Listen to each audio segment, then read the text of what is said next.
Hey guys, Erica Schwartz here. Today I'm going to talk about how to read sample college application essays. So why do we read college application essay samples? So we read samples to see how good writers write. It's a method, it's a good method that works in a lot of areas. Watch people doing well what you want to do well. So if you played tennis and you really wanted to work on certain tennis strokes, you might watch Roger Federer say here, do his backhand, and you could see how he's holding the racket, what his stance looks like, his movement, sort of like, how far he moves the racket, the stroke. So watching somebody do something really well that you want to do well can help you interpret how you want to also do that thing. And so you might help influence your strokes, your backhand. Personally, I'm a dancer, and sometimes before I go dancing or I practice dancing, I watch some of my favorite instructors. So these are two of my favorite instructors dance. And so I watch their movements. I see sort of how they interpret a certain move, their posture, just everything that goes into certain moves that I want to perfect. So I watch them dance so I can interpret for myself how I would like to be dancing.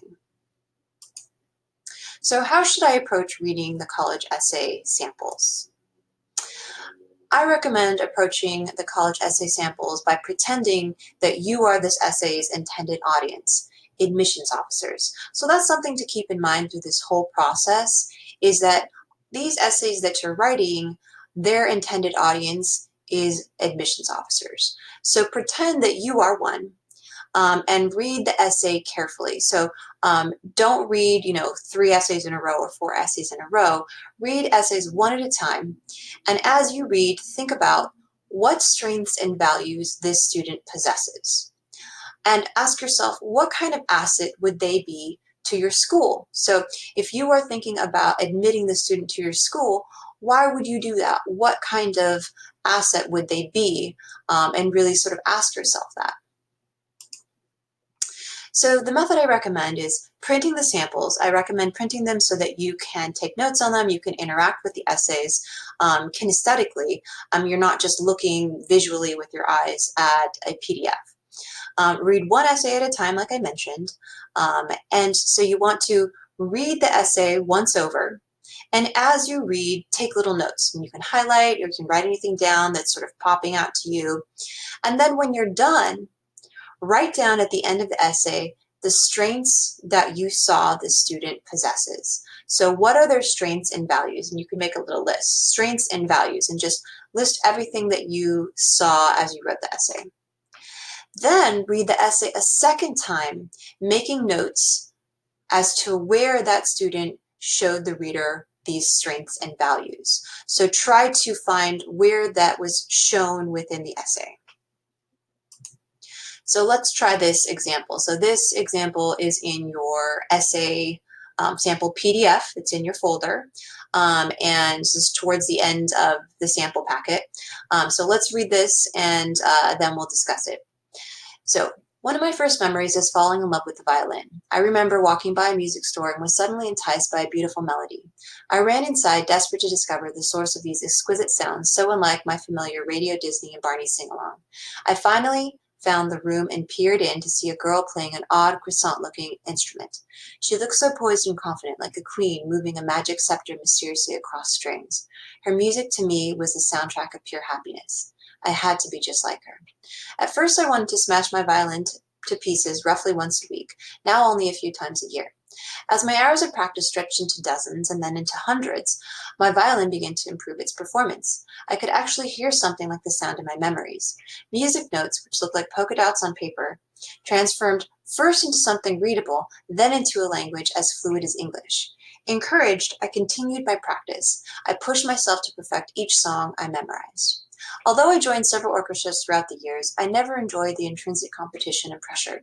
Refusing to compare myself to others, I focused on completing all 10 levels of Certificate of Merit tests.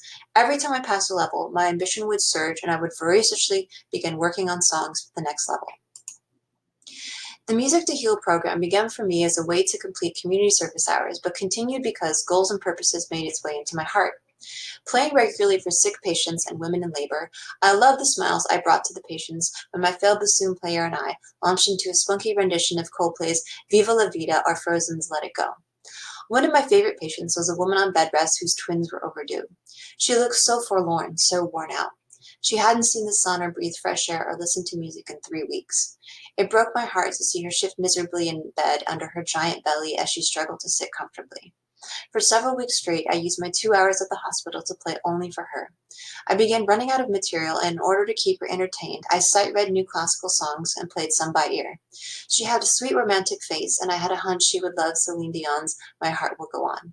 Her tears as I played it for her were reward enough. Each time I played a new song, she would beam with joy and rub her belly. Many years after I ran into the music shop, I was practicing for an advanced certificate of merit in a practice room of my own. Mozart's Sonata in E minor was my only thought as I frowned at my music, determined to perfect my performance. I was engrossed at sawing away when something small caught my eye. I looked out the window of my practice room and saw a little girl watching me with a face of adoration and curiosity. I smiled. I hoped that another little girl started her own journey that day. My dream career in chemical engineering may be miles away from my first practice room, but the violin isn't just something I learned to play over the years. Music has become my friend and mentor in the journey of sacrifice, discipline, and compassion. Okay, so what strengths does this person have? So here's a list of some strengths and values that I saw this person exhibiting. So she's hardworking, she seems to persevere, she seems creative, empathetic, caring, benevolent, focused, and some of these are very similar. I just try to put down everything I could think of. Inspiring, enthusiastic, and she seems focused on self-growth. So then you want to ask yourself, okay, so where in the essay does she show these strengths? Let's go back to the essay. So first of all, I see enthusiasm with this sentence. Her music to me was a soundtrack of pure happiness. I had to be just like her. So I sort of feel this like surge of wanting enthusiasm and just sort of like this push forward. She's inspired. As my hours of practice stretch into dozens, then into hundreds, I see that as persevere. So that's a way that she's showing that she is very hardworking. She's literally giving us the amount of time she practices in a kind of poetic way, and then kind of it actually sounds a little bit funny because it's like the violin gets to improve, but we know that it's her that's improving. We see that she's focused on self-growth.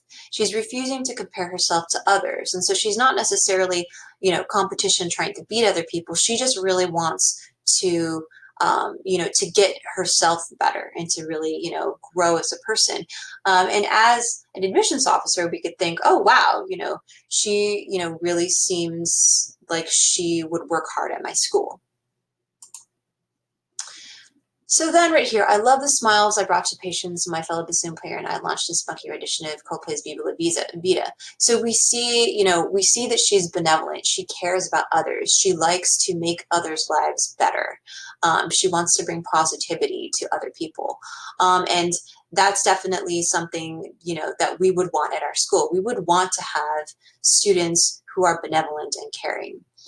We see that she's empathetic as well. She's actually putting herself in this pregnant woman's shoes and thinking about, what is this woman missing in her life? The sun, fresh air, music. And so we see that she's empathetic.